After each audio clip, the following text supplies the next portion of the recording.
Bismillahirrahmanirrahim. Assalamualaikum warahmatullahi wabarakatuh. Perkenalkan, nama saya Carmila dengan NIM 18650 kelas A. Dalam video kali ini, saya akan mempresentasikan materi yang telah saya review dari Manajemen Project Information Technology untuk mata kuliah Manajemen Proyek TI. Baik, langsung saja ke materinya. Manajemen proyek perangkat lunak adalah suatu proses kegiatan untuk melakukan perencanaan, pengorganisasian, pengarahan, dan pengontrolan sumber daya untuk membuat suatu perangkat lunak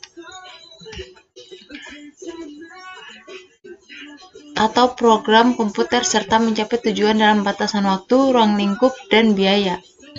Hal-hal yang berkaitan dengan manajemen perangkat lunak adalah 1. Pengelolaan personel dan koordinasi tim. 2. Masalah atau problem.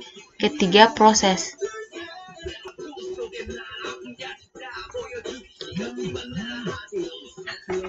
Untuk manajemen personel, produk, dan proses. Manajemen proyek perangkat lunak mengatur 4 hal penting, yaitu personel, masalah atau problem, proses, dan proyek. 4 hal ini berurutan mulai dari yang paling penting. Personel mendapat tempat paling penting karena tanpa personel yang baik dan tepat, maka 3 hal lain tadi tidak bisa berjalan dengan baik. Kategori personel. Proses pembangunan perangkat lunak melibatkan banyak personel dan dikategorikan dalam 5 kategori, yaitu 1. Manajer senior yang menentukan usaha yang dikerjakan dan pemegang kebutuhan proyek. Pemegang keputusan dalam proyek. 2. Manajer proyek atau teknis yang membuat rencana, memotivasi, mengatur, dan mengendalikan praktisi yang mengerjakan perangkat lunak. 3. Praktisi. 4. Klien. Dan 5. Pengguna perangkat lunak. Pemimpin tim. Pemimpin tim perangkat lunak di sini adalah manajer proyek.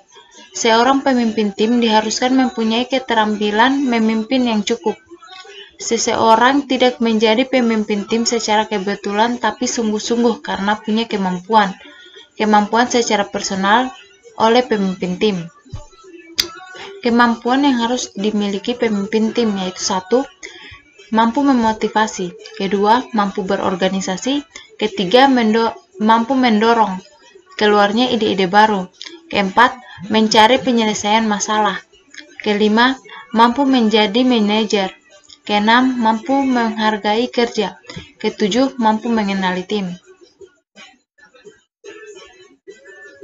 Masalah yang berkaitan dengan produk.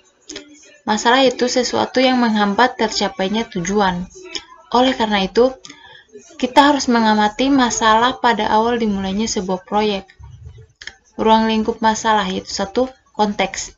Bagaimana perangkat lunak yang dibangun dapat memenuhi sebuah sistem produk atau konteks bisnis yang besar, serta batasan apa yang ditentukan sebagai hasil dari konteks tersebut. 2. Tujuan informasi. Objek data pelanggan apa yang dihasilkan sebagai output dari perangkat lunak. 3. Fungsi dan unjuk kerja. Fungsi apa yang dilakukan oleh perangkat lunak untuk mentransformasi input data menjadi output? Adakah ciri kerja khusus yang akan ditekankan?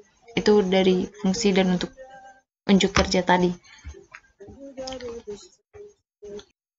Yang menentukan keberhasilan atau kegagalan proyek meliputi 2 hal, yaitu 1. Keterbatasan lingkup proyek. Keterbatasan lingkup proyek juga ada 3 hal, yaitu 1. Time, 2. Cost, 3. Quality. Time itu yaitu waktu yang dibutuhkan dalam menyelesaikan proyek.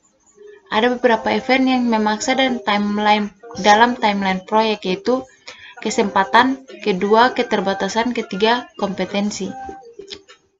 Untuk cost, semua biaya yang dibutuhkan dalam proyek, semua sumber daya yang dibutuhkan untuk menyelesaikan proyek tergantung pada biaya. Pentingnya manajer proyek di sini adalah melakukan estimasi, setelah itu adalah memonitor semua limitasi ini supaya proyek aman.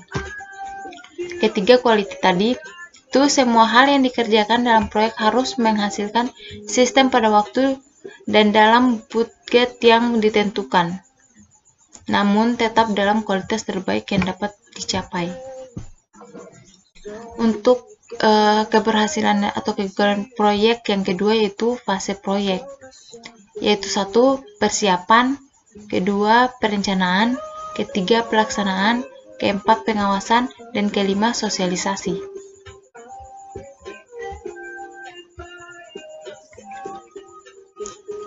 Dokumentasinya yaitu dokumen konsep proyek, habis itu dokumen kebutuhan proyek, ketiga dokumen persetujuan atau validasi, keempat dokumen lingkup proyek, kelima dokumen perencanaan proyek, keenam dokumen sosialisasi.